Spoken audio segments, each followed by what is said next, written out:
ความรู้อันใดก็สร้างที่มันบ่นำออกจากการ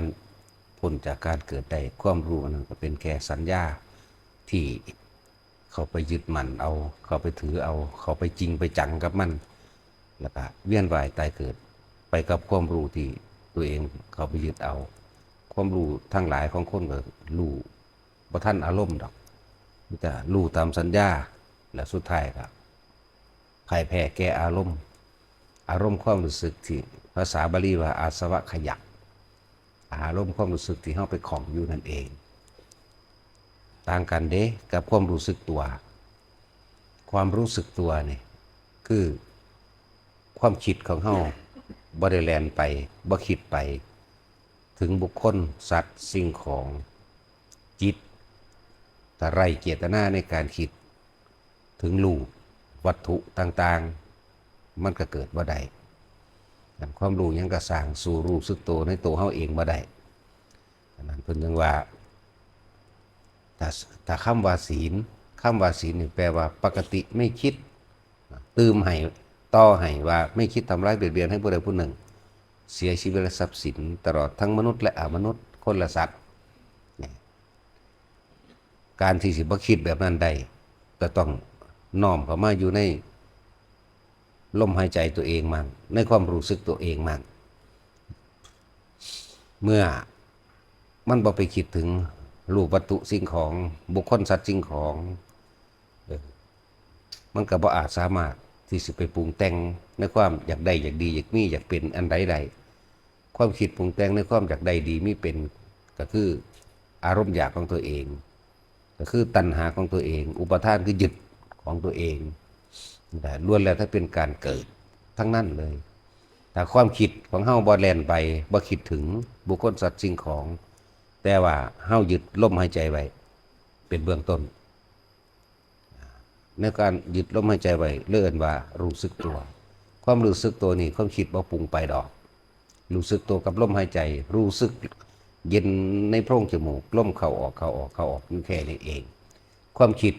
จึงบ่ได้ไปทำลายสัตว์บ่เป็นไปตามสัญญาของคนเฮาก็อยากได้ดีมีเป็นนั่นแหละ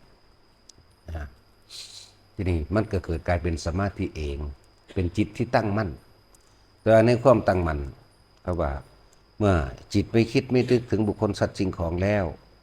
เรียกว่าเป็นศีลเป็นปกติคือบ่จิตทำลายเมื่อมันบ่คิดไปตรงนั้นแล้วมันก็เกิดกลายเป็นสมาธิซึ่งแปลว่าจิตตั้งมั่นอยู่ในใสเฮาจึงสำทับเน้นย้ำเพื่อให้ทุกคนเกิดความรู้สึกเกิดความเข้าใจเกิดความมั่นใจเกิดความมั่นคงตั้งมั่นแน่นอนในตนเองจึงเอาว่าถ้ามีลมหายใจแล้วก็เอาอาการปิตินิ่มนวลระหว่างกลางหน้าผากเฮาเองมาเป็นเครื่องยืนยันว่าตัวเองเป็นผู้มีศีลก็ว่าเป็นผู้มีสมาธิก็ว่าแล้วความรู้ต่างๆที่มันสิเกิดขึ้นเอิ้นว่าปัญญาบัดคำว่าปัญญาต้องเห็นตามความจริงในปัจจุบันขณะบ่แม่นเห็นจากสัญญาคือมันคิดปรุงแต่งสัญญาแต่ไปเห็นโดยปัญญาคือเห็นในปัจจุบันขณะว่าสิ่งนั้นเกิดสิ่งนั้นก็ต้องดับบ่มีความจีรังยั่งยืนเรียกว่าศีลและสมาธิปัญญานั่นแหละวิธีเฮ็ดให้ศีลบริสุทธิ์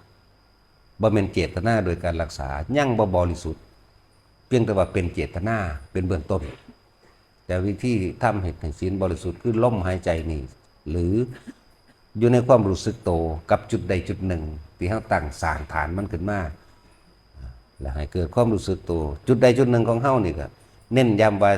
ของเฮาเองสร้างฐานที่ตั้งแห่งจิตก็คือกลางหน้าผากเฮาเองนี่ให้เน้นย้ำอยู่นี่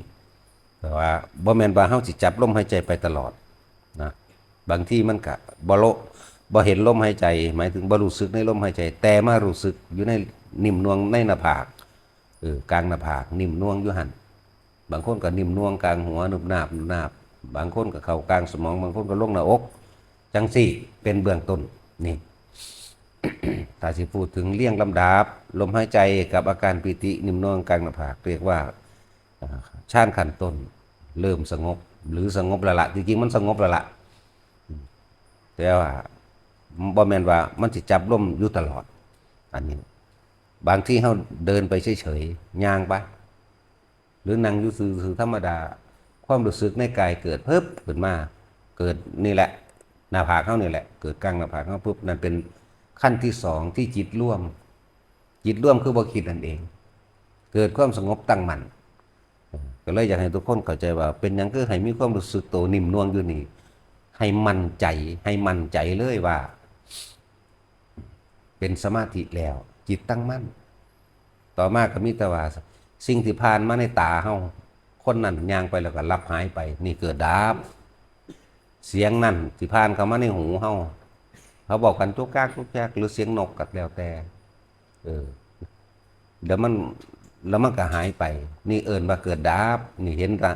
นในปัจจุบันขณะเห็นตามความเป็นจริงเห็นแบบนี้บ่ควรเข้าไปยึดแต่ยึดสมมติว่าเป็นเสียงนกกาเว้าห้องเว้วมานี่เอ้านกมันจับอยู่ไสหนอสูงหรือต่ำหนอน้ำหามันเด้นั่นคือออกไปเกิดไปแล้วอันนั้นแต่วันนี้เฮาได้ยินซื่อๆเฮาบ่ได้คิดหยังรู้โดยสัญญาว่าแต่ว่าบ่ปรุงแต่งสัญญารู้โดยสัญญานกกาเว้าคนเขาเว้ากันเรื่องใดก็สร้างเฮาก็รู้ว่าเขาเว้าเรื่องนั้นแหละแต่ว่าเฮาบ่ปรุงแต่งต่อแต่ปรุงแต่งต่อมันสิมีการเข้าไปตัดสินผิดถูกอารมณ์เฮาเกิดหรอกนั่นแหละจังว่ารู้อีหยังก็สร้างดอกถ้ารู้เราไปเกิดใหม่น่ะล้วนแล้วแต่รู้เป็นทุกข์ทั้งนั้นถ้ารู้แล้วบ่มีความคิดนึกปรุงแต่งต่อแต่ว่ารู้ลึกเข้าไปอีกคือรู้อนิจจังอนัตตานั่นแหละหรือความเกิดรู้ความดับรู้ผ่านมันบ่นำเข้ามามันบ่ลากเข้ามามันบ่ลังมันบ่ยึดไว้นี่เอิ้นว่ารู้เกิดรู้ดับจิตของเฮาความคิดของเฮาบ่แล่นไปตามเสียงที่ได้ยินตามตาที่เห็นตามรูปรสกลิ่นเสียงสัมผัสทางกายมื้อนี้เฮาก็บ่แล่นไปสัมผัสทางกายเป็นแบบร้อนก็จมขุดบนด่ามันว่าร้อนโพดหนาวก็เหมือนกันบ่ได้ปรุงแต่งต่อว่าหนาวเกินนั่นแหละรู้สึกข้างกายอันนี้รู้จังว่ารู้ยังกระซางบ่จะไปเงิดไปสิมีความรู้หลายเพียงใดก็ช่างเถอะถ้ารู้เราไปเกิดใหม่นั่นน่ะล้วนแล้วแต่รู้รู้หามรู้ไปทุกความทุกข์คือความเกิดก็คือความทุกข์เหตุจังใดเฮาสิบ่เกิดจึงจะไม่ทุกข์จังว่าเป็นหยังคือสำทับความรู้สึกโตแต่ละคนเพื่อให้เกิดความมั่นใจในตนเองมั่นใจในตนเองบัดนี้ก็พิจารณาโดยตนเองนำเป็นตัวเวลาเฮาอยู่ในลมหายใจกับปิติเกิดความรู้สึกในกายในหน้าผากเฮาเกิดเวลานั้นสุขเกิดบ่ได้ทุกข์ก็เกิดบ่ได้เด้มันเป็นอุเบกขามันเป็นเฉยๆมันเป็นว่างๆเด้เพราะว่ามันบ่นึกคิดปรุงแต่งต่อกับบุคคลสัตว์สิ่งของบ่คิดไปถึงรูปวัตถุใดๆทั้งสิ้นวัตถุกับคนนั่นแหละวัตถุกับสัตว์นั่นแหละวัตถุกับสิ่งของนั่นแหละนั่นแม้กระทั่งความสัมผัสทางกายโดยร้อนโดยหนาวนะถ้ามันบ่ปรุงบ่แต่งบ่ต่อล่ะมันอยู่ในกายนี่เฮาก็คิดเอาเองน้อมเข้ามาในตัวเฮานี่แหมมาพิสูจน์ตัวเฮาเองมันจริงหรือบ่จริงนะจริงในตนเองหรือบ่จริงนะตอนที่เฮาอยู่กับลมหายใจอยู่กับจุดอุณหภูมิเฮาได้บ่มีอีหยังสิถูกร้อนรนเด้เฉยไปเบิดเด้สุขก็บ่มีทุกข์ก็บ่มีเด้นั่นน่ะเป็นอุเบกขาแล้วเด้คิดบ่คิดบ่นึกก็เกิดอุเบกขาเท่านั้นแหละเดี๋ยวรู้ลึกเข้าไปในสันรู้ลึกเข้าไปในสิ่งที่รูปรสกลิ่นเสียงกระทบผ่านบ่นำเข้ามาคิดนี่แหมจบแล้วอยู่นี่นึงเด้รู้อันสุดยอดปัญญาอันสูงสุดเนี่ยปัญญาสูงสุดเนี่ยก็คือเห็นอนิจจังอนัตตาถ้าเฮายึดมันก็ทุกข์ทันทีเพิ่นเอิ้นว่าอนิจจังทุกขังอนัตตาอนิจจังอยู่หน้าอนัตตาอยู่หลังทุกขังอยู่กลางมันเป็นอย่างจังถูกพวกเจ้าไปดึงอยากให้มันจีรังอย่างยืนอยากให้มันเที่ยงแท้อยากให้มันมั่นคงมันบ่มีหยังมั่นคงจักอย่างบ่มีเลยชีวิตเฮาเองก็บ่มั่นคงมีแต่ตายสิมั่นคงอีหยังตะกี้จะหาก็เกิดเป็นเด็กน้อยอาศัยข้าวน้ำผ่านร้อนหนาวผ่านเจ็บปวดผ่านจะป่วยมาจนถึงฐานะนี่แกจะล่าลงไปแล้วรอดแต่ตายเท่านั้นเด้นั่นแหละจึงบอกทุกคนเตือนอยู่เสมอว่าทุกคนหากินซ้ำตายเด้อจะอีหยังกระดอกกระเดียทอมันสิหยังกระดอกกระเดียแท้จึงว่าจำเงิน5 บาท10 บาทก็ฆ่ากันตายได้ความผิดใจนั่นแหละฆ่ากันตายแต่มีเหตุ อันเกิดจากความบ่พอใจทอนเงินบ่ถือบ่หรือทวงเงินหรือยืมกันนั่นแหละซ้ำนี่ก็ขากันได้แม้แต่กระทั่งคำพูดคำเว้าที่บ่ถูกใจตกเถียงกันเรื่องที่ตาก็บ่เห็นหูอันนี้เพียงแต่ว่าเป็นข่าวลือข่าวล่อยหรือเรื่องอื่นๆคือเรื่องนักการเมืองเอามาเถียงกันฆ่ากันตายได้เด้นั่นแหละอารมณ์เฮ็ดจังใดเฮาสิละอารมณ์พอใจแล้วบ่พอใจได้นั่นแหละนำบอกว่าทุกคนมารู้สึกตัวในตัวเองความรู้สึกตัวในตัวเองมีลมหายใจเป็นต้นมีจุดอุณาโลมเป็นเครื่องสำทับยืนยันมั่นคงมั่นใจเฮ็ดให้ตัวเองมั่นใจแต่ความคิดไปหาผู้อื่นบุคคลสัตว์สิ่งของจุดอุณาโลมมันเกิดบ่ได้เด้นั่นแหละคำว่าจิตร่วมก็แปลว่าบ่กระจายความคิดของเฮาบ่ไปคิดถึงบุคคลนั้นบุคคลนี้สัตว์นั้นสัตว์นี้นี่แหละเน้นย้ำอยากให้คนเข้าใจโดยพื้นฐานแต่เฮาได้พื้นฐานแล้วท่ามกลางและที่สุดแห่งปลายสุดเป็นมาเองดอกเอาไปพิจารณาในตัวเองทดสอบทดลองเบิ่งกับคิดไข้ควรเบิ่งโอ้มันแม่นความเพิ่นไว้ตัวเขาไปรู้จริงเห็นจริงในตัวเองแล้วนะมันสิแม่นหรือแม่นกับตัวเองนั่นแหละสิตัดสินใจเอาเองนั่นแหละเพิ่นจะเป็นแต่เพื่อผู้บอกซื่อๆเด้นั่นแหละหลายๆอย่างที่เฮาได้ยินได้ฟังมาจากองค์ใดก็ช่างถ้ามันเฮ็ดให้พ้นทุกข์ได้มันก็เหมือนกันความคิดไผความรู้ไผที่เพิ่นแนะนำมาความรู้พุทธเจ้าก็สร้างความรู้พระสาวกก็สร้างแม้กระทั่งหญิงร้องเพลงตัดอ้อยหรือคนนำทางเขาคุยกันความรู้นั้นถ้ามันทำให้เราพ้นออกจากความเวียนว่ายตายเกิดได้ความรู้นั้นก็เหมือนกันไม่ต่างกันเพราะนั่นคือธรรมบ่มีแยกบ่มีแยะคือความจริงเสมอกันบ่ได้เกี่ยวกับศาสนาพร้อมสัตว์คำว่าธรรมเนี่ยคือว่าความจริงของบุคคลผู้ยังมีความรักความใคร่อยากความห่วงหาความอะไรเปรียบเทียบโลดสัตว์กับบ่มีศาสนาเวลางัวกับควายลูกงัวลูกควายกับสร้างล่องขายมันแยกกันดูมันก็ให้น้ำกันเด้นั่นแหละคือความจริงว่ามีความรู้สึกผูกพันอยู่รักใคร่อะไรอยู่คนก็เหมือนกันบัดนี้คนมันมีความรู้สึกมันเว้ากันได้จริงๆเฮาเข้าถึงความรู้สึกของสัตว์ได้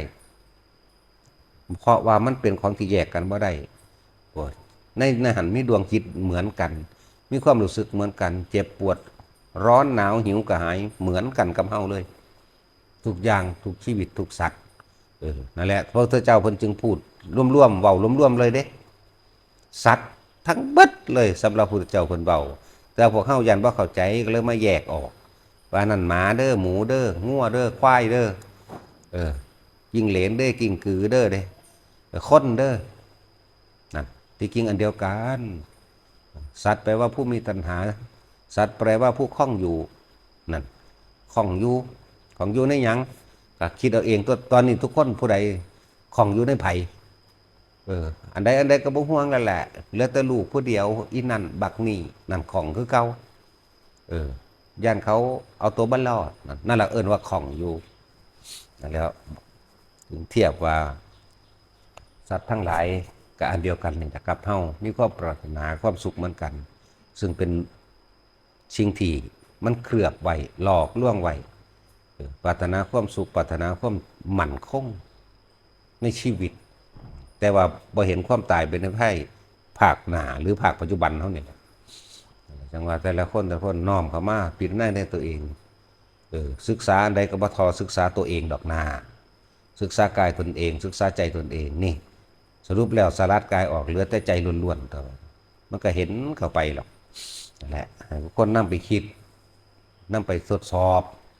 นำไปทดลองคิดสรุปทดสอบเห็นตามจริงหรือบ่จริงก็แล้วแต่อันนั้นเมื่อเฮาเข้าไปเห็นแล้วจังซี่เจ้าสิเชื่อหรือบ่เชื่อก็เรื่องของเจ้าเด้เพราะความเชื่อสำหรับนี่ครับคือบ่มีอีกแล้วมีแต่ความจริงนั่นแหละเพราะ